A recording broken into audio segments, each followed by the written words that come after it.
Community. Connection is where love and purpose live. Sharon Horne-Ellstrom here. Welcome to day 226, excuse my throat, of our Supersize You annual challenge. Today and all this month, we're focusing on the area of spirituality. There's 9 life framework group areas that I talk about every year for at least 5 years now. I've shared these openly because there's a framework I use to structure my life and my businesses, and by life, I mean everything, all inclusive of that. And I started during COVID sharing them. I shared them before, but I really started framing them up and sharing them during COVID every other month in a 30+ day challenge because I needed to get up and keep moving during the pandemic. A lot of us were shut down and frozen out.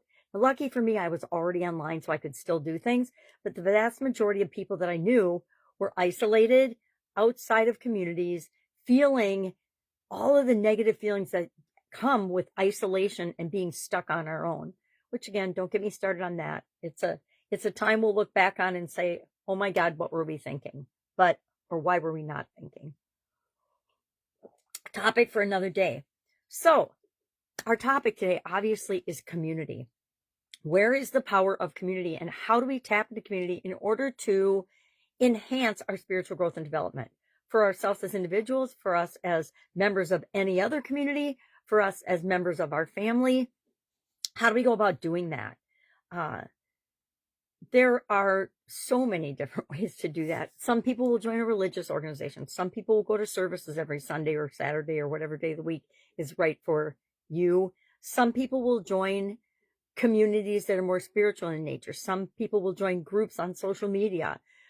There's a whole platform now called the School Platform, which I've been on. I've been on for a year now. I went on there actually August 10th of last year.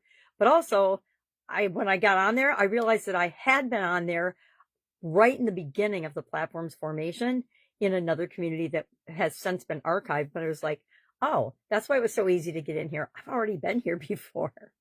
So let's talk about this and let's get a little action plan together for what we're going to do to reinforce this in our life today. I must belong to at least 10, maybe more. I did not go count them this morning. Communities on the School Platform that are spiritual in nature. One's on hypnosis. I have more than one. I have a couple on hypnosis. I have some on burnout. I have some on spirituality. I have some on card reading because I love these belief cards, but they're not really tarot cards. They're just cards of motivation. I think I've shared before that I love the Hay House decks. You can get decks through Hay House for like $5 a couple times a year when they do their sales. And I have at least 25 of those different decks. The very first deck I got was Louise Hay at Barnes & Noble. And that probably dates me a little.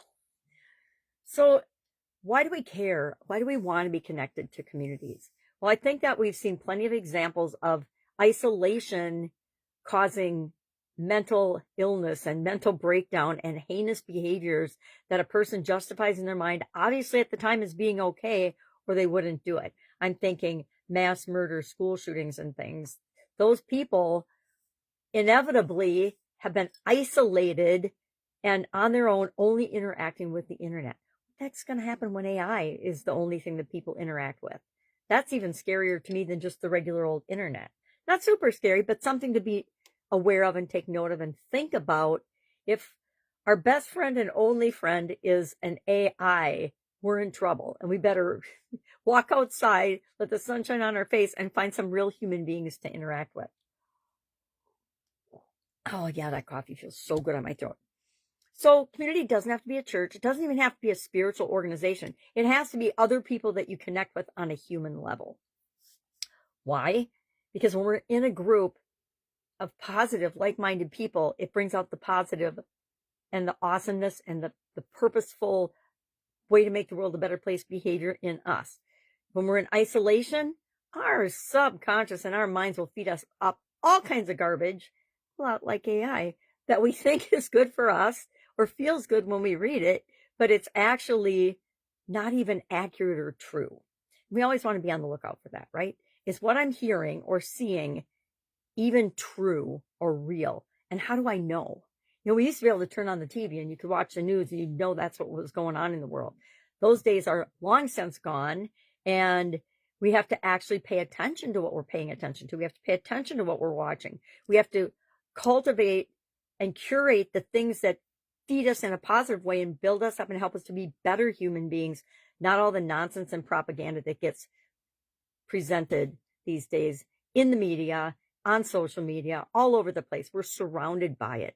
It's why I encourage everybody to go outside and take a little walk in nature. So what are we going to do with this today? I challenge you to find one positive, in alignment organization or community outside of yourself to become a part of today. If you don't know what to do, go online, join the school community, and look for a free school on spirituality and the beliefs that are in alignment with yours, right? And then join one of those. They're free. Why would you not join one?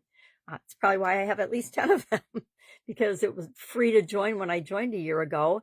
And once you join a community at a certain level, unless you decide to upgrade, you're free forever. So that's why I have so many spirituality ones, because it was obviously a piece in me that said, hey, you need to explore and learn more about this, which was telling me that I was missing that connection, the community that I needed in order to continue to grow and scale and live in alignment with my purpose. And then I started my own community, right? That's how it always seems to go. So our action item today, find one community, or just tap right back into, maybe you already belong to a church. I've belonged to the Catholic Church for decades. Haven't been there in a long time, but I could tap back into that this week. Not committing to it, probably not going to do it, but it's an option, right? So pick your option, share in the comments below that you've done it or you've found a community. If you found a great community and you want to share it, just share the name of it and we can all go find it ourselves. But there are literally groups on Facebook. Right here on Facebook, there's groups. Right on school, there's communities and groups. There's groups would be the kind of the equivalent of a community. However, I find that there's not much community to most of the groups on Facebook. All right, I'm digressing. So do you have a spiritual community, or are you walking your path alone? Are you just trying to wing it and do it all by yourself? The vast majority of people are, and I'm going to give you a little secret. That's the hard way. We don't have to do everything alone. How has spiritual community supported you during difficult times? If it has, I know my sister, through her cancer journey, would not have had the experience that she had she not turned to her Bible and Jesus and the readings that she read and the things that she did. And then since then, she's been in Bible study now. It's been 10 years, I think, since she had her cancer scare. Not cancer scare, she almost died. And then what kind of spiritual community would you create if you could design the perfect spiritual community for your beliefs? And think about maybe you want to do that. If you do, hit me up. I'll tell you how to do it on school. I literally set my school up in like 5 minutes, I think. Now, I didn't do much with it for a year, but that was on me because I was going around and learning from everybody else. Huge opportunity for shiny object syndrome. Fair warning. All right. If I can help in any way, reach out and ask. If you are looking for a certain type of community, can you please Google it and be a self-starter and look for one? Or if you'd like a recommendation, ask. Otherwise, go out and make it an awesome day. And I'll, of course, do it tomorrow.